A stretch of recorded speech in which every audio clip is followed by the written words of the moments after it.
आज आपण मकर संक्रांत निमित्त करणार आहोत अर्धा किलोच्या प्रमाणामध्ये खुसखुशीत तिळाचे लाडू।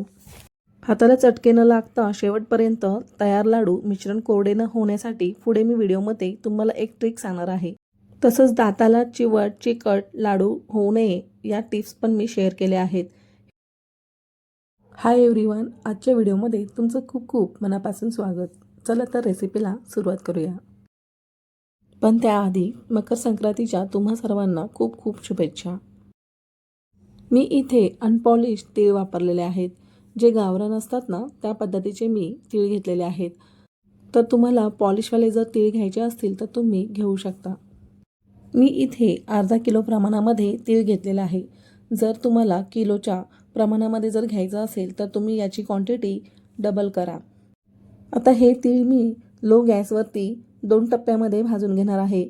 या प्रकारे थोडे थोडे तीळ भाजून घेऊयात। असं केल्याने तीळ छान भाजले जातात। शिवाय तीळ खरपूस आणि खुसखुशीत भाजला जाईल।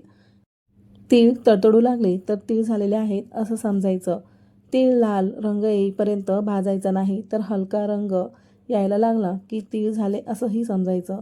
बघा व्हिडिओमध्ये जसं तुम्हाला दिसत आहे या प्रकारे हे तीळ भाजून झालेले आहेत।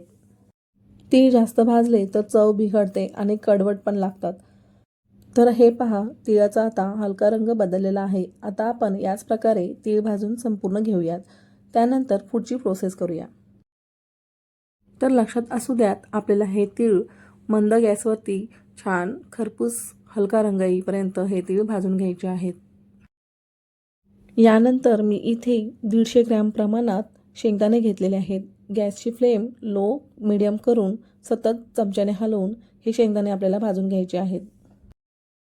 शेंगदाणे भाजून झाल्यानंतर शेंगदाणे गार झाल्यावरती शेंगदाण्याची मी साली काढून घेतलेले आहेत आणि आता लाटण्याच्या साहाय्याने मी जाडसर वाटून घेते। या शेंगदाण्याचं आपल्याला बारीक कूट करायचं नाहीये, तर शेंगदाणे असा त्याचे 2 भाग किंवा त्याचे असे अर्धे भाग झाले पाहिजेत असं आपल्याला शेंगदाणा वाटून घ्यायचा आहे। यानंतर आपण गुळाचा पाक तयार करूया।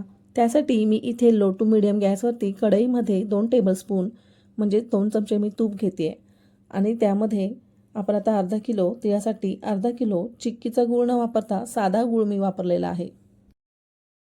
जर तुम्हाला पाहिजे असेल तर तुम्ही चिक्कीचा गूळ वापरला तरीही चालेल। यानंतर आपण 3 ते 4 चमचे यामध्ये पाणी घालून घेऊया। पाणी घातल्यामुळे गुळाचा पाक जास्त कडक होणार नाही आणि लाडू कडक होणार नाही। आता लो टू मीडियमवरती गॅस ठेवून गूळ विरघळून घेऊया। फक्त गूळ आपल्याला विरघळेपर्यंत गॅसची फ्लेम लो टू मीडियम करायची आहे। गूळ विरघळला की लगेचच आपण गॅसची फ्लेम लो करणार आहोत। जर मोठ्या गॅसवर तुम्ही पाक शिजवला तर 100% पाक पुढे जाईल आणि लाडू कडक होतील। गूळ शक्य तितका बारीक चिरून घ्यायचा, म्हणजे गूळ लवकर विरघळतो। तुम्ही पाहू शकता आता गूळ संपूर्णपणे विरघळला आहे। तर बघा, पाकाचा जो रंग आहे तो लाईट दिसतोय। जसा पाक शिजत आला की त्याचा रंग डार्क होईल आणि पाकाला फेस येतो। तर बघा, अशा पद्धतीने पाक लो फ्लेमवरती आपण पाक 2 ते 3 मिनिटं शिजवून घेऊयात।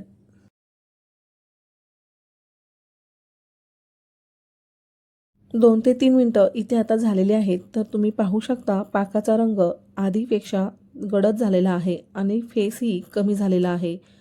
आता आपण पाक झाला आहे की नाही ते पाहूया।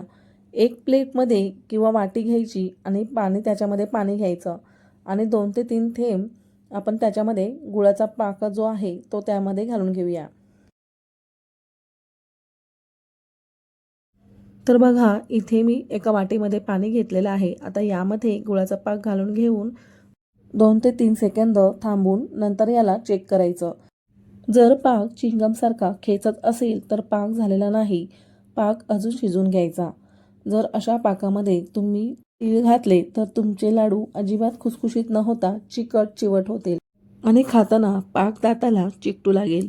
त्यामुळे पाक अजून मिनिटभर लो फ्लेमवरती शिजून घ्यायचा। तर बघा, पाकाची गोळी झाली आहे। ही गोळी रिकाम्या भांड्यामध्ये टाकली की आवाज आला पाहिजे, असा पाक झाला पाहिजे। तर आपले हे लाडू छान खुसखुशीत होतील आणि पाक तयार झाला आहे असं समजायचं। लगेच गॅस बंद करून यामध्ये भाजलेले तीळ, जाडसर भरडलेले शेंगदाणे घालून घेऊयात आणि सोबतच मी इथे 1 चमचा वेलची पावडर घालून घेतली आहे। आणि हे सगळं जिन्नस पटापट मिश्रण आपल्याला मिक्स करून घ्यायचं आहे. लक्षात असू द्यात आपण गॅसची फ्लेम बंद केलेली आहे. तर हे मिश्रण अगदी छान एकजीव झालं की आपण याचे पटापट लाडू वळून घेणार आहोत. मिश्रण जर गार झालं तर लाडू वळता येणार नाही. हे मिश्रण गरम असतानाच लाडू आपल्याला वळून घ्यायचे आहेत. तर बघा लाडूचं मिश्रण अगदी छान एकजीव झालेलं आहे. आता आपण याचे पटापट लाडू वळून घेऊया. आता लाडू वळवण्यासाठी मी इथे आधीच 2 ते 3 तांबे उकळून घेतलं आहे. पाणी अगदी कडकडीत आहे. आता आपण यामध्ये तयार केलेले जे लाडूचं मिश्रण होतं ती कढई यामध्ये अशीच ठेवायची आहे. असं केल्यामुळे आपण तयार केलेल्या लाडूचं जे मिश्रण आहे ते अजिबात कडक होणार नाही. त्यामुळे आपण पटापट लाडू वळवू शकतो आणि हे मिश्रण सारखं आपल्याला गरम करायला लागणार नाही. मिश्रण कोरडं न होण्यासाठी ही महत्त्वाची टीप आहे. तर आता एका ताटाला तूप किंवा तेल लावून घ्यायचं आणि त्यामध्ये जेवढं तुम्हाला लाडू लहान मोठं हवं असेल त्यानुसार मिश्रण चमच्याच्या साहाय्याने या प्रकारे थोड्या थोड्या अंतरावर घालून घ्यायचं. म्हणजे पहिला लाडू वळेपर्यंत दुसऱ्या लाडूचं मिश्रण थंड होतं आणि हाताला चटके बसत नाही. आणि हेच ताट कढईवर झाकण म्हणून ठेवून द्यायचं. म्हणजे कढईमधलं मिश्रण वरून गार होणार नाही. आणि या प्रकारे मी सर्व लाडू वळून घेणार आहे. इथे मी अर्धा किलोचे लाडू केले आहेत. तुम्ही एकटीने अगदी सहजपणे हे लाडू वळवू शकता. आणि हाताला चटके बसू नये म्हणून मी बाजूला एका भांड्यात फ्रीजमधलं पाणी थंड असं घेतलं आहे. त्या पाण्यामध्ये हात फक्त बुडवून घ्यायचा आणि हे लाडू वळून घ्यायचा आहे. म्हणजे हाताला अजिबात चटका बसणार नाही. तर लाडू वळताना कधीही तेल किंवा तूप हाताला लावून वळवायचा नाही. कारण की मिश्रण गरम असल्यामुळे तेल किंवा तूप हाताला लावल्यामुळे हाताला जास्त चटके बसण्याची शक्यता असते. तर बघा आपण गरम पाण्याचं भांडं खाली ठेवल्यामुळे आपल्याला हे मिश्रण एकदाही गरम करावं लागलं नाही. शेवटचा लाडू अगदी सहजपणे वळला जातो. लाडूचे मिश्रण एकदाच खूप जास्त प्रमाणात बनवू नका. अशा पद्धतीने तुम्ही अर्धा किलोच्या प्रमाणामध्ये तुम्ही लाडू बनवू शकता. तर तुम्हाला मी एक लाडू तोडून दाखवते आणि तुम्ही बघू शकता खूप मस्त लाडू तयार झालेले आहेत.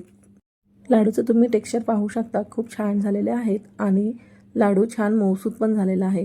लाडू वळवून झाल्यानंतर एका प्लेटला तेल लावून घ्यायचं आणि त्यावरती हे थोड्या अंतरावरती लाडू ठेवून द्यायचे आणि नंतरच हवाबंद डब्यामध्ये हे लाडू भरून ठेवायचे आहेत.